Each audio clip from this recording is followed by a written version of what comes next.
رمضان المبارک میں corona test کرانے سے روزہ ٹوٹے گا یا نہیں، اہم فتویٰ سامنے آ گیا۔ تفصیلات میں جانے سے قبل ہمارے ناظرین سے گزارش ہے کہ ہمارا چینل اوصاف ڈیجیٹل سبسکرائب کر لیں اور ساتھ موجود بیل کے آئیکن کو کلک کر لیں تاکہ ہماری تازہ ترین ویڈیوز آپ تک بر وقت پہنچتی رہیں۔ ناظرین، اطلاعات کے مطابق دنیا میں رمضان المبارک کے آنے سے پہلے شرعی مسائل کے حوالے سے نئے فتوے آ رہے ہیں۔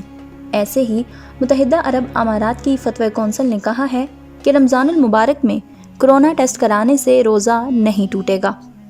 متحدہ عرب امارات کی فتوی کونسل کا مزید کہنا ہے کہ مہلک وائرس کے ٹیسٹ کے لیے کاٹن کے ذریعے ناک سے نمونہ لیا جاتا ہے، لہٰذا روزہ ٹوٹنے کے ڈر سے کورونا ٹیسٹ کرانے سے گریز نہ کیا جائے۔ ناظرین، خیال رہے کہ اس سے قبل بھی فتوی کونسل نے رمضان المبارک کے حوالے سے گائیڈ لائن جاری کی تھی، جس میں کہا گیا تھا کہ ایسے افراد جن میں کورونا کی علامات ظاہر ہوں وہ روزے چھوڑ سکتے ہیں۔ خیال رہے کہ دنیا بھر میں رحمتوں والے مہینے اور ایسے موقع پر مبارک ماہ شروع ہوگا جب پوری دنیا میں مہلک وائرس پھیل چکا ہے۔